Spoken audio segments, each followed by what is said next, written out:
Aqui nós temos dois homens que traíram Jesus, que pecaram contra o Senhor. Independente do ato em si, eles pecaram contra Jesus, eles pecaram contra Deus, eles pecaram contra a Trindade. Eles quebraram a lei, o mandamento de Deus. Eles quebraram a confiança do próprio Deus que se fez carne. Mas o texto que nós lemos aqui no capítulo 26, no verso 75, diz que Pedro, ele se lembra da palavra que Jesus tinha alertado ele, de que ele iria negar Jesus 3 vezes. E quando ele lembra disso, ele já tinha negado Jesus pela 3ª vez, ele ouve o galo cantar e cumpre-se a profecia que Jesus havia feito de que ele negaria ao Senhor 3 vezes, e como no estalo, essa palavra vem no coração dele, vem na mente dele, na memória dele, e ele então, diz o texto, que ele sai daquele lugar, ele foge, porque ele estava até então negando Jesus, então ele não permaneceu naquele lugar, ele disse, não conheço esse homem, pela 3ª vez, e fugiu dali, para que ninguém mais perguntasse, nem mais ficasse esbofeteando, ou atrás dele, ou perturbando ele, enfim, para que ele para que ele confessasse quem ele era, que era Pedro, discípulo de Jesus. E o texto diz que ele sai dali, e chora amargamente. É isso que o texto nos diz na revista atualizada, na versão revista atualizada da João Ferreira de Almeida. Diferentemente, o texto vai dizer, alguns versos depois, no capítulo diferente, que Judas, quando percebe aquilo que havia feito contra Jesus, quando vê Jesus tomando a sua cruz, e quando se percebe aquela situação, ele tem um sentimento de remorso, um sentimento até mesmo na palavra a gente pode dizer que Judas ele teve um arrependimento. E nesse arrependimento que Judas teve, ele vai até os anciãos, diz o texto anterior, e chega para os anciãos e chega para os líderes do Sinédrio e diz, olha, eu entreguei sangue inocente e eu pequei, toma de volta essa moeda.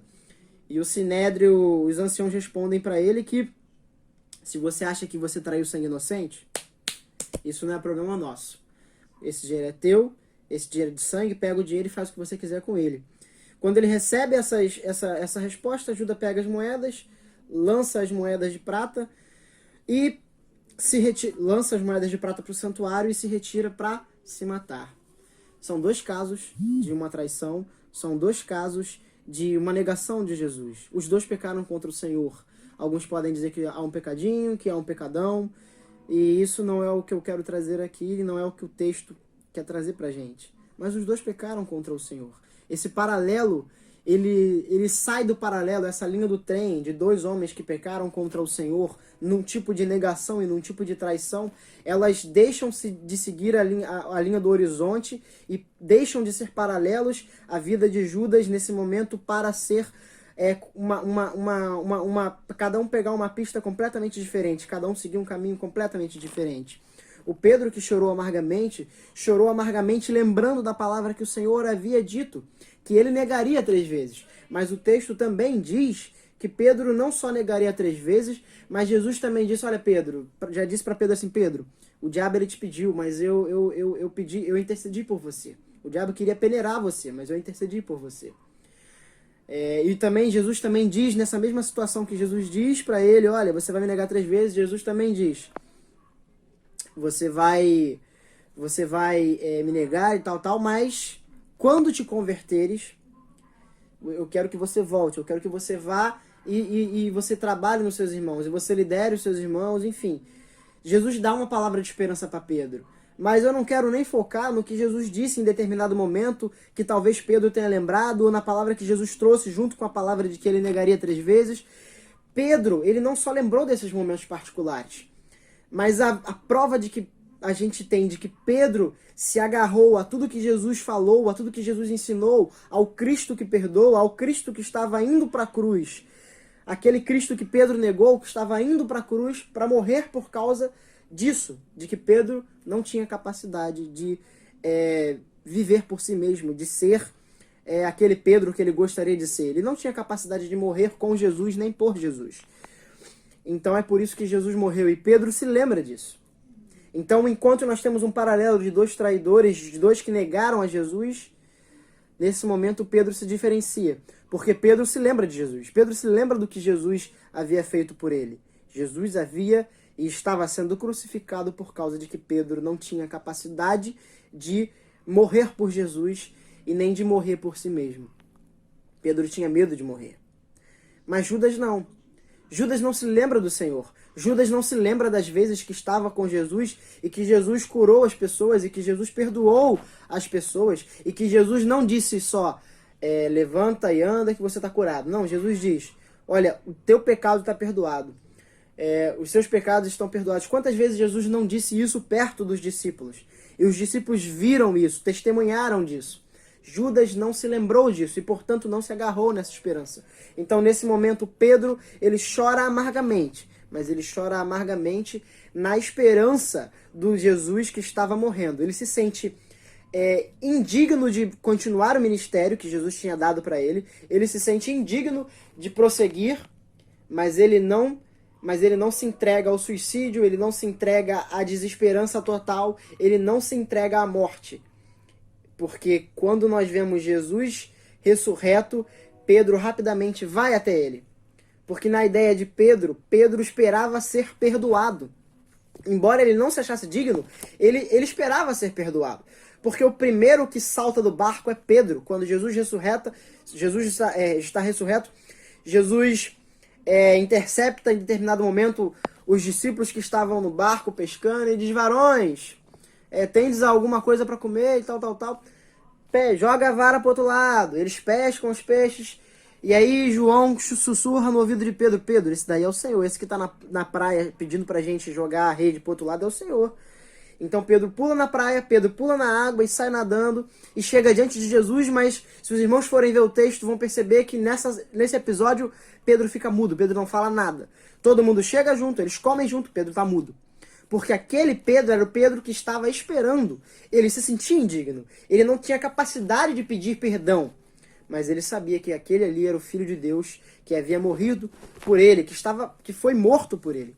Então Pedro confia e tem esperança no Jesus que perdoou todos os tipos de pecado enquanto ele estava do lado de Pedro, enquanto ele estava com os discípulos. Pedro sabia que Jesus podia perdoar o seu pecado, não obstante a acusação, a depressão, talvez o medo, enfim, o sentimento de ser indigno tivesse tomado posse de Pedro.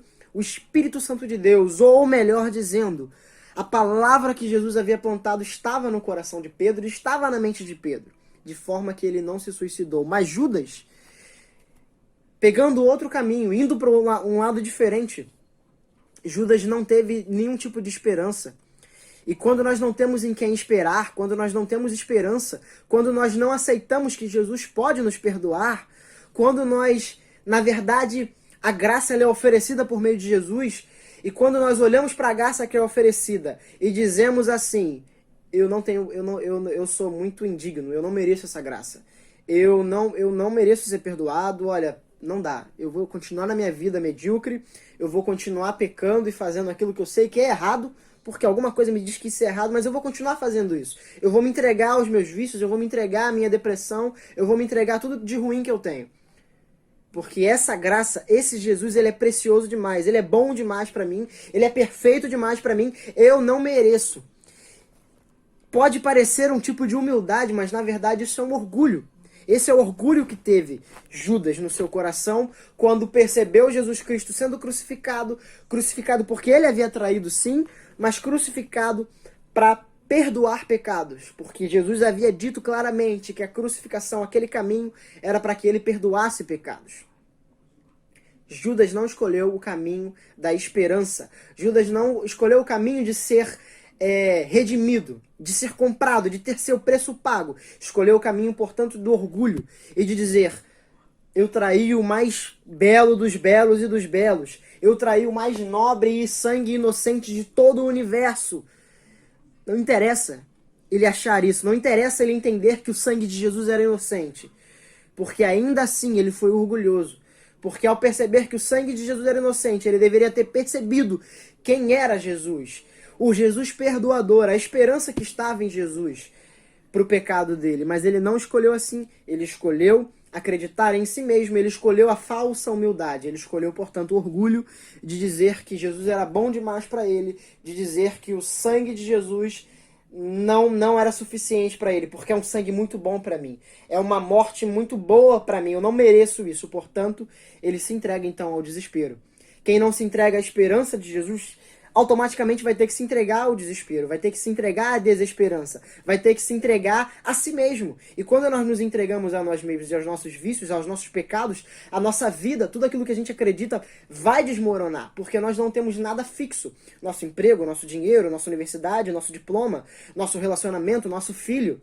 Nossa vida, nós podemos morrer, nós podemos contrair doenças, nossos filhos morrem, nossos pais morrem, nós morremos, nosso emprego acaba, nosso dinheiro ele some, nosso carro bate, as coisas desaparecem. A única esperança que nós temos é algo que não pode ser tomado de nós. E a salvação é oferecida para ser algo que jamais poderá ser tomado de nós, não por ser dado a nós, mas por aquele de quem é dado a salvação. Então, quando nós temos a salvação, nós temos o bem que não pode ser tomado, o bem que não pode ser mexido, que não pode ser alterado, que a traça, que o ladrão não rouba, que a traça não corrói, que nós mesmos não podemos prejudicar, porque ela foi oferecida pelo Eterno e ela há de se manter eterna. Ela foi oferecida pelo aquele que é fiel, então ela jamais vai ser desmentida, ela jamais vai ser desmerecida ou desoferecida, porque ela foi oferecida por aquele que não pode mentir. E quando ele oferece para sempre. Mas é preciso que nós venhamos a refletir nesse texto e entender que nós não podemos ter uma falsa humildade. Precisamos sim ter a humildade verdadeira, que reconhece de fato que nós não merecemos a morte de Jesus, não merecemos que ele tenha ressuscitado para nos salvar ou que ele tenha morrido para nos perdoar. Não merecemos. Nós de fato não merecemos. Todos os nossos pecados, tudo que nós fazemos e talvez ainda temos muito por fazer contra o Senhor, contra o nosso próximo, tudo isso é merecivelmente punível com a morte e com o maior e possível que exista dor. A eternidade no inferno é pouco para nós. Realmente, nós estamos certos. Mas a partir do momento que nós saímos dessa certeza para a desesperança de que não há salvação, nós estamos pegando o caminho de Judas. O caminho do inferno é o caminho que Judas escolheu e Judas tomou, única e exclusivamente, porque ele não quis acreditar verdadeiramente que Jesus era o Filho dos homens, que Jesus era o Filho de Deus, que Jesus era o Salvador dos homens. Ele acreditou em si mesmo e ele tomou o caminho do diabo, porque o diabo seguiu o caminho da mentira desde o início. E o caminho do orgulho, o diabo seguiu desde o início. Por isso que Judas é assim o filho da perdição. Pedro tomou o caminho da esperança. Por isso, meus irmãos, nós precisamos refletir no texto e lembrar sempre que não importa o que nós fizemos, não importa aquilo que nós passamos na nossa vida, não importa o que está acontecendo, nem o que vai acontecer. Nós nunca seremos suficientemente indignos a ponto de que Deus não nos ofereça de graça a salvação. Somos indignos, mas é por isso que o nome é graça. Porque aqueles que não merecem recebem aquilo que eles não podem pagar. Eu não posso retribuir, eu não posso pagar, eu não posso comprar, eu não posso viver uma vida inteira a partir de hoje até o dia da minha morte, sendo santo dia a dia para pagar aquilo que ele fez por mim. Eu tenho que aceitar de que eu não mereço, mas isso é a graça de Deus, o amor de Deus por mim. Mesmo antes de eu entender isso, ele já me amava e Jesus morreu nisso, nesse propósito, de que aquele que era indigno fosse resgatado. É por isso que onde abunda o pecado, superabunda a graça. Porque o pecado, ele foi cometido, ele foi feito, ele foi iniciado a partir de um pacto de meritocracia, onde eu não pecava contra Deus e Deus não me destituía da sua glória. E aí o homem pecou e foi destituído da glória de Deus merecidamente. Já a salvação vem para aquele que não pediu, para aquele que não merecia, para aquele que odeia a Deus, porque tem mais amor pelas suas paixões. A graça, a salvação vem de encontro a esse homem. Por isso nós somos salvos pela graça de Deus, favor imerecido de Deus. Mas nós, como homens, precisamos estar atentos aos caminhos, às desculpas que o diabo muitas vezes tenta colocar no nosso coração de que nós não merecemos. Nós não merecemos, mas é por isso que é favor imerecido a definição de graça. Por isso que nós possamos descansar na graça redentora de Jesus Cristo e que Deus assim nos abençoe.